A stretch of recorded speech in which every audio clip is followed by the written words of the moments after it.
and pays for the covered repairs. With HomeServe, the American dream of owning a home doesn't need to be a nightmare. Plans from HomeServe start at just $4.99 a month.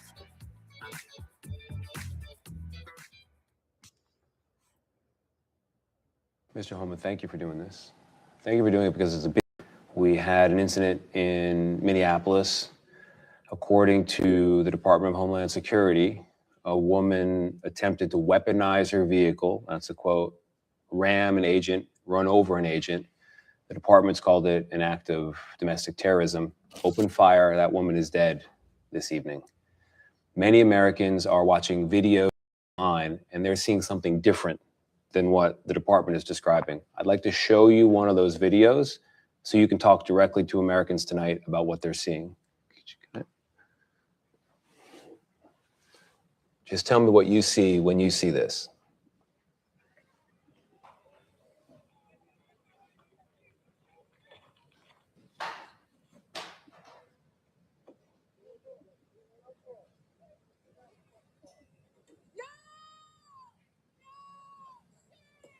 There's the shot.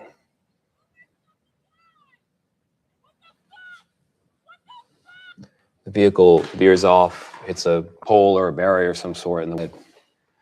When you see that, some Americans respond with, this was not justified, this was not necessary.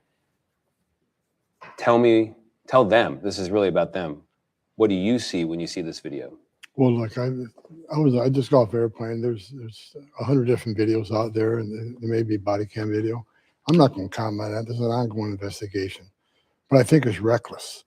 What I'm seeing on social media, I've seen at least 7 or 8 members of Congress make the comment that ICE just murdered somebody.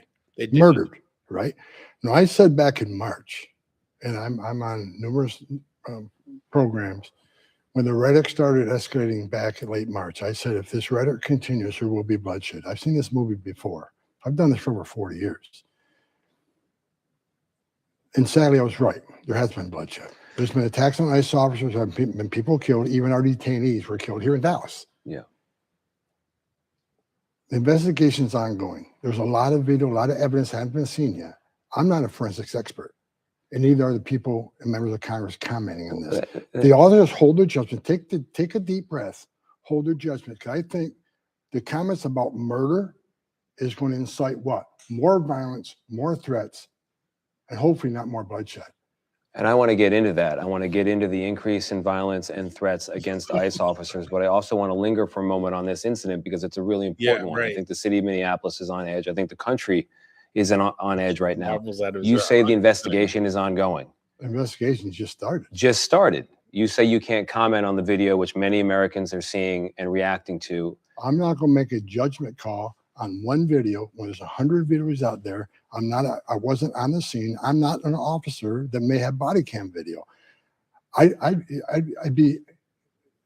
It'd be unprofessional to comment on what I think happened in that situation. Let the investigation play out and hold people accountable based on the investigation. I think many members of the public are calling for the same thing. And so they're confused. Maybe you can help me understand how the Department of Homeland Security could conclude so swiftly that this is a, quote, act of domestic terrorism, that this woman, quote, weaponized her vehicle.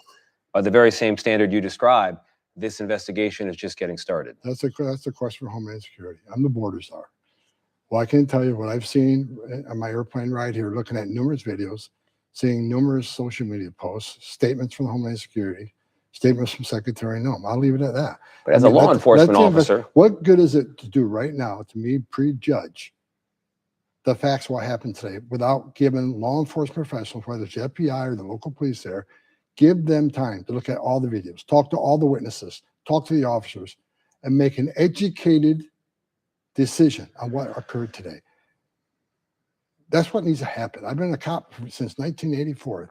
That is the process we must go through. The reason I ask you about actions in the interior of the country, even though your title is border czar, is when you were announced, in that announcement, Donald Trump said you would be responsible for all deportations of illegal aliens. So that's the mission there in Minneapolis, right? That's one of my missions, yes. Yeah. So this is an incident under your purview. A tragedy happened today. Sad.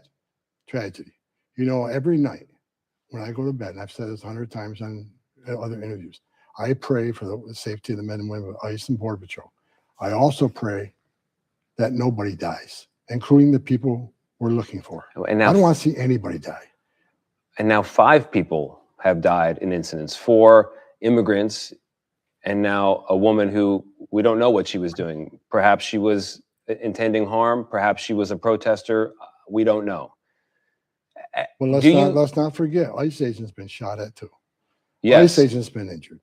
Throughout assaults against ICE agents over 1,300%. I mean, this, and I will say it again. I've said it 1,000 times. I blame a lot of this on the hateful rhetoric of mayors and governors and some in Congress, who, they want to compare ICE to the Nazis and to racists and the Gestapo.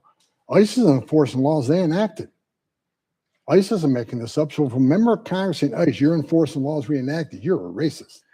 They wrote the law. In the spirit of fairness now, I mean, there are people who are angry at ICE because they hear from this administration, members of it, Stephen Miller, sometimes the president himself, what they consider to be racist, inflammatory language against immigrants, against migrants, both illegal and not.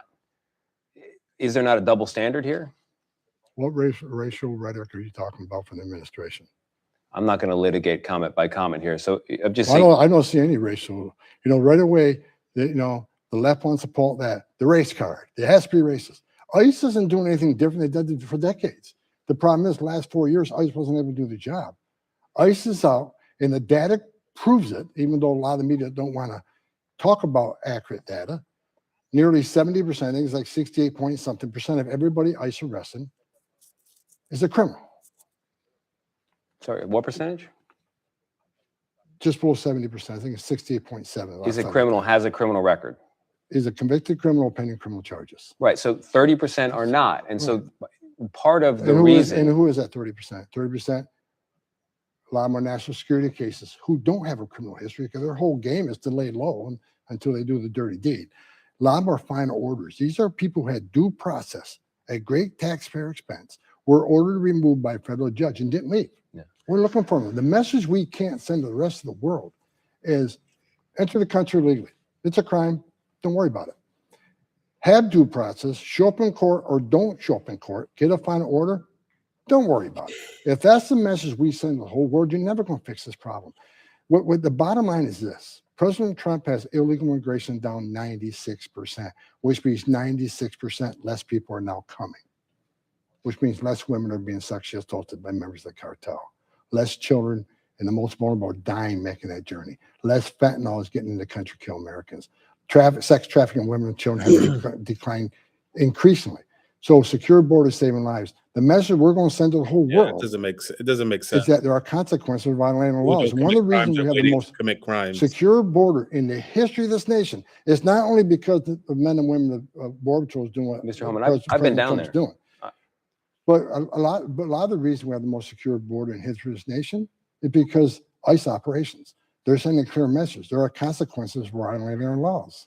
I want to get back to the mission, your effort to make it effective, and the question of safety. Given the situation now in Minneapolis, the level of public anger, the videos that when many Americans see them, they see either unnecessary violence or they see excessive force. Do you believe that this mission in Minneapolis and nationwide can still be carried out in a way that is effective for you, guys, go ahead and at like the very same time safe Press the, for everyone else? up. Yes. And we're going to continue the mission. The mayor of Minneapolis. You can protest all you want. You have that right. But you can't impede. You can't interfere. You certainly can't assault ICE officers or threaten to assault them. So we're going to continue this mission.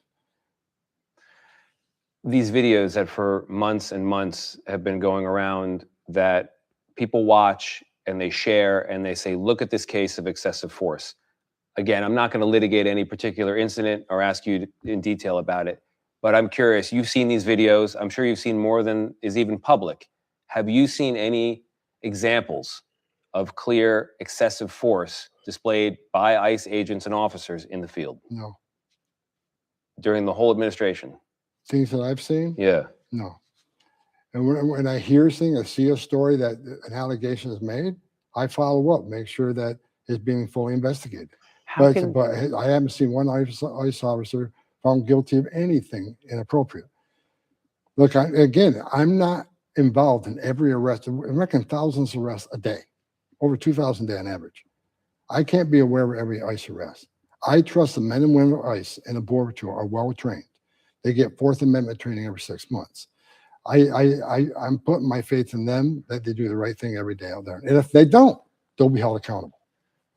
So help me understand then, what is your explanation for, if you say all the cases you've ever seen, all the videos that you've ever had pop up on your social media, all this stuff, you've never seen an example of excessive force. What in your mind explains the public anger and frustration with ICE and some of its tactics? We've seen it in polling, you see it in the streets. What's your explanation for it? I think a lot is based on false media reporting. I think it's the hateful rhetoric being pushed by mayors, governors, and members of Congress. Like, for instance, I read a story last night that a majority of people ICE arrest, matter of fact, less than 10% of people ICE arrest are criminals. Really? I look at the data every morning. I read 22 pages of data. I see exactly what's going on. So when the people are looking at social media posts and media posts are simply not factual at all, not even close, they get a judgment, right? They read something, okay, this is happening. Well, it's not happening. 70%. I mean, Washington Examiner just came out. They looked at all the data. I look at the data every day. A lot of people are being misled. And I think a lot of videos out there, what happened? And he's also 30 acting seconds like he's before not that? in charge. Like, What happened 30 we'll have seconds to let after them make that video? determination. So now you are commenting on the Let them video. make that These investigation. are questions When that you I would see have. videos, you just asked me if I seen them being inappropriate. Yeah. No. But you don't know what happened 38, either do I. Yeah. So I'm not going to comment on something I don't see. But as what I've seen and through my reviews, I haven't seen ICE officer act inappropriately. So as a former, We're going to enforce the laws, and we're going to do it without apology. so as And a, if you get in the way, you step over that line, you're going to be prosecuted. You will be arrested. That's what I see every day. I see impediment. I see interference. I see ICE officers and Border Patrol agents being attacked. so that video I showed you, it's conceivable in your mind, based on your training, based on your role as former acting director of ICE, that officer may well have been acting in self-defense. That's your view of this? I'm not going to comment on this ongoing investigation Okay. that just started. Let the investigators do their job. The governor of Minnesota has described the federal presence there, the ICE presence, as like an attack, like an invasion. The mayor says it's causing chaos in the streets. He says, quote, "Get the F out of Minneapolis." Assuming that you're not going to do that. Well, first of all, he's causing chaos on the street. You want less ICE agents in the street? Then let us in the jail. They're sanctuary city. Let us arrest that public safety threat that you decided to lock in a jail cell. You made that decision. Let ICE officers talk to that person. Because when you get fingerprinted, or you get arrested tonight, you, me, or anybody else, you get fingerprinted, your prints are run against NCIC. They're also run against DHS databases. So we know this person is sitting in that jail right now that we have a warrant for, or is a prior deport. Give us access to that person. When you're done with them, let us have them. That way, safer for the public, because you're not releasing public safety threats back into the public. It's safer for the officer, and it's safer for the alien. Let us in the jail. So, I've said it 1,000 times ever since this, I've been doing this job. Let us in the jail. There's no downside to that. But the sanctuary city politicians say, well, we're a welcoming community. We're a sanctuary city because we want victims and witnesses of a crime that are in the United States illegally feel safe to come to us with fear we're not working with ICE. That's crap. Victims and witnesses of crime don't want the guy released back in the neighborhood either. And we're not looking to talk to the victim and witness. We want to talk to the guy that they locked in the jail cell. That's what we want. The more of that we can do, the less interior enforcement community operations we have to do. I want to ask you a kind of a bald question here. I mean, just a straight up question. You've never seen in your tenure any example of excessive force. You're telling me you've not heard any comment from any member of this administration that is inflammatory or racist or in any way demeaning toward the immigrant community. That's what you're telling me. I know, because I've talked to people out there all over the country, a lot of Americans are going to hear that and they're going to be yelling at their television. They're going to be saying that the idea that there's zero, there's nothing there, you're calling them crazy. I'm not calling anybody crazy. I'm telling you what I know, what I've seen. And I told you, there are over 2,000 arrests a day. I can't see every arrest. But it just comes down to zero issues, zero problems, zero comments. It's just not believable to a lot of people, including myself. No, there's nothing that you would have ICE do differently. In any of these cases, we've seen all of these videos. Nothing.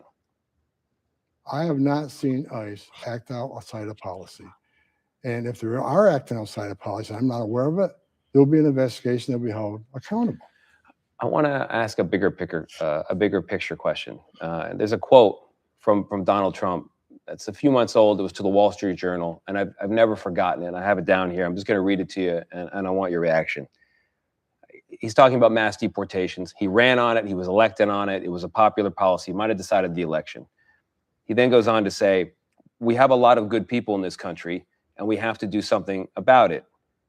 I'd like to see if we can do it. He's referring to the mass deportation. And he goes on, there are some human questions that get in the way of being perfect. In other words, some human questions that get in the way of getting rid of everybody who's here illegally. We have to have a heart too. Where's the heart in this? Where's the heart in this? Where's the heart? In the last year of ICE operations. is doing everything they can to enforce the laws enacted by Congress. I just said the vast majority of everybody arrested are public safety tests are making this country safe. I want people to remember this. ICE agents, border agents, are mothers and fathers too. They don't hang their heart on a hook every day they come to work. They got a tough job. Immigration enforcement has always been controversial. Always has been since I started in 1984. Yeah. It's a hard job. And look, enforcing immigration law sometimes is just being a cop. Sometimes I've seen some terrible things in my career. I've seen some very sad things. Enforced law sometimes is sad, but because of the actions of President Trump, thousands of lives are being saved every month. 96% less people are coming because they know there's consequences now, which means vulnerable people, the most vulnerable people in the world, aren't giving the criminal cartels their life savings to make that dangerous journey. Sex trafficking has plummeted. People want to talk about where the heart is. The Trump administration has already found over 129,000 children that the last administration lost track of and wasn't even looking for. And we're not going to stop till we find every one of these 300,000 missing children. Not every one of these children were in danger when we found them. Some were safe hiding out with family, but many were in sex trafficking, being sold into sex slavery. Many were into forced labor. That's the heart. The heart is a secure border saves lives. The heart is less sex trafficking is occurring. The heart is we're finding missing children. The last administration released without properly vetting who their sponsors were. Mr. We're Homan, looking for these children, and a lot of the addresses we're going to are parking lots in supermarkets. They didn't even bother not only vetting the sponsors, they didn't even check the address where these children were going to. Mr. Homan, everything you're describing is the reason why mass deportations and the removal of criminals was a popular issue in the election. I heard about it constantly on the campaign trail. People elected Donald Trump to enact that. That is all true. Don't make the statement that this administration has no heart. I did not make that statement. I'm asking. You said, where's the heart? Because of the 30%. I'm telling you where the heart is. I'll tell you what I hear from voters when I'm out there and why this shows up in polls. There are many millions of Americans who have come here illegally. They crossed without documentation. They're now in the country. But while they crossed illegally, they have lived here morally. They have worked hard, they have married, they are members of their community. Wouldn't your life and the life of your officers be a lot easier if there was a path to normalization for those folks? Is that something you can imagine supporting? Let me ask you a question. Is that the way it should be? Enter the country illegally, it's a crime. Let me tell you something. No, let me finish. You asked the question. Yeah. Well, hide out long enough. Go have a U.S. citizen child and you're immune. You're above the law now. No consequences. People continue making that journey, and more people are going to continue to die. What I'm saying is, if you come to this country, hide out long enough, if you're successful, hide out, that sends the bad message to the rest of the world. Either don't show up in court or ignore a judge's order. We are a nation of laws. And what do you say to the millions of people that are standing in line, taking their tests, doing their background investigation, paying their fees? They're sitting in the back seat because people who cheated the system. You cross the border legally, you cheated the system, put yourself in front of the line of all these people coming illegally, and you want to be treated better than them. What's that say to millions of people trying to play by the rules? If you want to be part of the greatest nation on earth, the first action shouldn't be violating our laws and disrespecting the laws of this country. It's a good question, and here's the honest and response to it. President Trump has said there are discussions ongoing with like farmers and other things, and remember Trump 45 came up with a DACA fix. Who shut it down? Nancy Pelosi and Chuck Schumer. They didn't want to give money to the wall. I don't want to get away from this key question, right? You ask, is that the way it should be? Should people who crossed illegally? Is it okay to enter this country legally, sir? Do we say it's okay? Is it okay to enter this country legally? Let me ask you this one question. Is it okay to enter this country legally in violation of law? This is why I'm asking this question. For the history of this country, let me get this out. My family, many millions of families, the vast majority of families, in fact, here in America, crossed either before 1920, when there was no limitation, you just came over, they got you in. 98% of the people who came to Ellis Island walked down the gangplank, welcome to America. After the 1920s immigration restrictions, people came over from the unwanted countries of Southern Italy and Eastern Italy, or Southern Europe, Eastern Europe, and they were here illegally. A lot of Irish, a lot of Czech, a lot of Italians, a lot of them in Texas. Guess what? The U.S. government normalized them if they hadn't committed crimes. Fast forward to the 1980s. We had a lot of immigrants from Latin America. They had crossed illegally. They were here. They were here morally, in their lives. After the crossing, they were normalized by the million, by the Reagan administration. This is how we've always actually done it in America. So what you're describing in your question is a change. The world is different. The world is different. Let's just look at the last President Trump 45. How many people on the terrorist watch list were apprehended crossing the southern border? In 4 years, 14. How many are in Joe Biden? Over 400. We got 2.1 million known, 2.1 million known gotaways, called on video traffic, drone traffic, central traffic. 2 million people paid more to the criminal cartels to get away. Why did 2 million people pay more? Not to get all the free giveaway. Because if you pay less to the cartel, say, look, I'll pay you this lesser amount, turn myself into a green uniform, be released within 24 hours, get a free airline ticket to the city of my choice, get a free hotel room, get 3 meals a day, get free medical care, and get work authorization after 90 days. Why did 2 million people choose to pay more, not to take advantage of that giveaway program? They didn't want to be vetted. They didn't want to be fingerprinted. This just scared out everybody.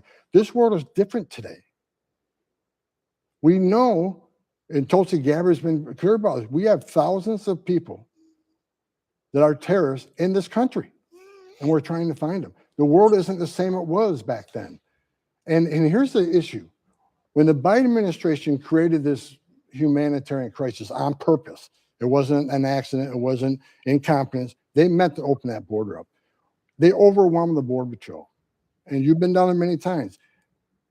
On average, 70% of agents were pulled off the line to deal with this humanitarian crisis.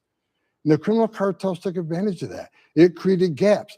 That's when the sex trafficking women and children went sky high. That's when the members crossed with no impediment because Border Patrol was off the line. That's when the fentanyl came across, killed 250,000 Americans. That's when the no inspected terrorists skyrocketed. I wake up every day and go to bed every night knowing we got over 2 million known gotaways. Who are they? Where they came from? So different world today. A secure border means you have stronger national security. A secure border saves lives. One final question on Venezuela. Clearly, the Maduro regime was dangerous in the eyes of the U.S. government. We just launched a raid to remove him. At the very same time, the administration has removed protections for Venezuelans here who fled that danger. How does that make sense? Well, like that's the Secretary of Homeland Security and the State Department works very closely on that. But I'll say this: temporary protective status. I've been doing this since 1984. I don't think I've ever seen TPS be temporary. It says when the conditions of the country change, then that TPS should end. So that's in litigation right now. So I'm not going to comment on ongoing litigation. But we look back over all the TPS programs in the last 40 years. And look how many were actually temporary. Yeah, that's true. Well, Mr. Homan, I appreciate you being so open and honest in all this. I appreciate the chance to sit down. Thank you. All right. Thank you.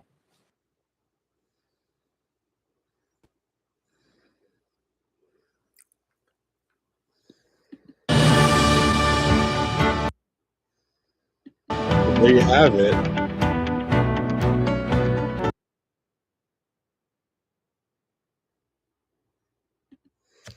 That's Tom Homan. Wow.